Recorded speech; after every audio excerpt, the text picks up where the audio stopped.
Hi, you guys. Lady Rochelle here, author and founder of Warriors Talk, where we move away from awareness towards action. This is day 17 of your 31 days of breast cancer awareness facts up until October 31st in recognition of Breast Cancer Awareness Month. So I am just so excited that we are on day 17. That lets me know that we are closer to the goal of the 31 days. And I trust that you have been learning some facts about breast cancer that you didn't know before. So tonight we're going to cover when someone you know has cancer. And so that particular fact is by now we all should have encountered someone that has been dealing with cancer, that's fought cancer, that you know personally. 1 in 2 males and 1 in 3 females will be diagnosed with cancer in their lifetime. So we all know somebody who has been through cancer. When someone is going through cancer, what they'll do is sometimes they find the humor in what they're going through. And why do they do this? Because it releases some of the, the heaviness of the illness. They don't want to really think about it. So, sometimes it's good to have a good laugh. Some people may become withdrawn and isolated. They don't want to be bothered with anybody, they just want to be alone just so they can process that diagnosis.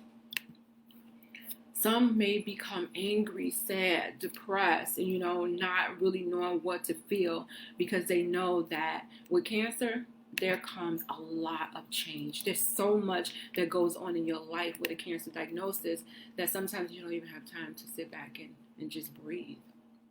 Some people may be grieving their body that they had before, that healthy image that they was once looking at, and now, they know what's coming, or looking at their bald head, looking at the weight loss, looking at, their dark skin, just looking at a frail body, looking sickly, so you grieve that.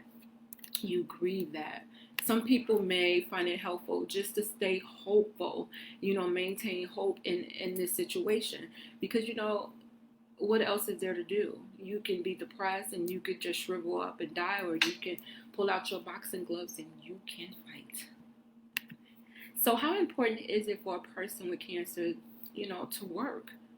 It's important because work makes you, if you're able to work, it makes you feel, like, your self-worth, like you feel worthy. You feel like a sense of security because you're able to take care of yourself and you don't have to worry about somebody doing it for you. So it can boost your self-esteem definitely if you're working. How can cancer affect a person's financial situation? Now, if you're just tuning in, we're talking about, knowing someone that has cancer, and then we're talking about what they're dealing with. So the next question is, how can cancer affect a person's financial situation? Cancer can really, if you are the breadwinner in your family and you're the one making all of the money, and you're the one making all the moves and everybody's depending on you, then your financial situation can definitely be affected by cancer. Finances and insurance also, those decisions come into play when you're thinking about working or continuing to work, because you need insurance in order to get your cancer treatment. So cancer can cause all kind of money problems, especially if maybe you have to go part-time at work because the treatment in your body is just not able to do it full time. Well, cutting down your hours can cut down on your insurance, or maybe even no insurance. So it's important to make sure that you're having those discussions with either yourself or in your employer to see what's the best way to go about it.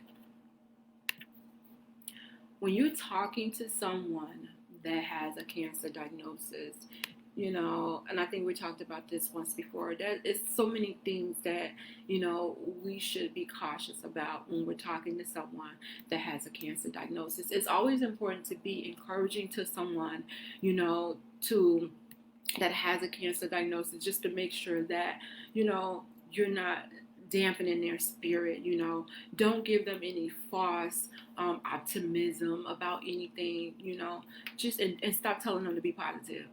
Stop telling people to be positive, and just stop saying that.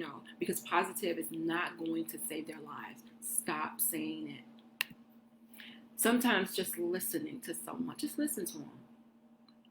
Just be like, hey, and let them talk. Let them lead the conversation. Stop always jumping in with stuff. Hey, girl, you look like you lost weight. You look like you pale. Stop making conversations about their appearance unless they start the conversation first. If they don't, then you have no right to. Stop doing that. Stop doing it. They feel bad enough going through the cancer. They know that their appearance has changed. They don't need you to keep saying it every time they see you. Stop doing that. Respect their privacy. Respect their privacy. If they want everybody to know they have cancer, they will tell everybody. If they have announced it on Facebook, and then if you see somebody and it's like, oh, I heard so and so have cancer, girl, yeah, I saw it on Facebook. But if they haven't announced it and they are being quiet about it, if they ask you, and then what you can say is, I think that they should tell you. I think, that's their place to say what's going on with them. But I'll let them know that you asked about them. I'm sure they'll appreciate it. But don't go spreading somebody else's gossip or what's wrong with somebody else, because it's not your place. Unless they ask you to help share their news, then you have no business doing it. Like I said, let them do it. Let them do it. Don't even try to justify spreading somebody else's news. What if that person cancer come back? They're not going to be maybe like they were the first time. Maybe the first time they were, really optimistic and really just, warrior mode and just like ready to go. And then this round, they like, I'm tired. It's just too much. I don't even want to think about cancer, and now they more withdrawn. They, don't want to be bothered. They're not, all on Facebook sharing because they looking like, wow, I know that it's always in the back of the mind, but I really didn't think that it was going to happen. So be cautious about what you say to people, how you say it, and where you say it. Like if you're saying it in front of people and people are around and they can see you and hear you, nobody wants to be humiliated in front of people. They already feel ashamed or a certain way because of their cancer diagnosis.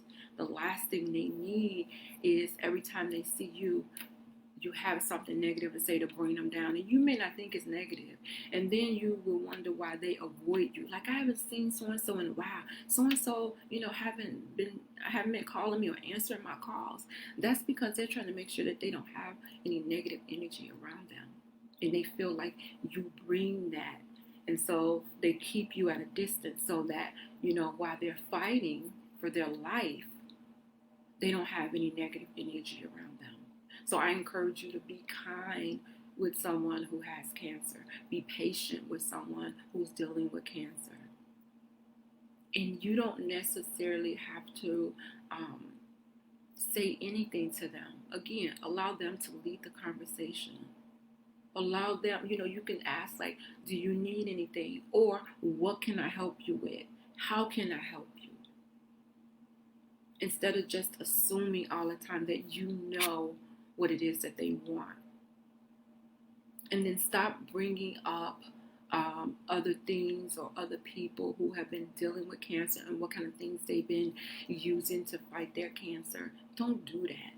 Cancer survivors don't care. They don't want to know that. They don't want to know that Joe had cancer 2 weeks ago and he died. Cancer took over his body. They don't want to know that. They don't want to know about that. They just want to be in their minds. They want to remain hopeful. They want to remain happy. They want to have a sense of serenity going through this. And believe me, if you're one of those people that try to bring them down, and I'm not saying you do it purposely, they will avoid you. They will avoid you like the plague. And you will see them 2 years outside of their cancer diagnosis. You'll be like, Rochelle, girl, I ain't seen or heard from you in 2 years. Yeah. Hey, how are you doing? So just be kind, be thoughtful, be courteous, because you never know when someone that closer to you that may be dealing with it, or you may be dealing with it yourself. So don't just automatically rush into a conversation with them. Just, hi, I'm glad to see you. And then allow them to open up if they want to even open up. So we have been talking about when someone has cancer. And again, we all know someone who is dealing with cancer or who has dealt with cancer.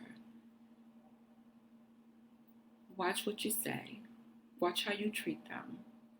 And make sure that you make the environment comfortable for them. And if you are uncomfortable being around them, then ask them, if you're uncomfortable, and say, you know what, I'm sorry. I'm just uncomfortable. I don't know what to say. I don't know how to act. I just want you to know that I care. Be genuine with it. And they'll understand and they'll tell you. So I appreciate you guys listening. Again, this is author and founder Lady Rochelle of Warriors Talk, and we are giving you 31 breast cancer awareness facts in recognition of Breast Cancer Awareness Month. This is day 17, and we just finished talking about when someone has cancer. So join me tomorrow night on Warriors Talk, where we are changing lives one warrior at a time.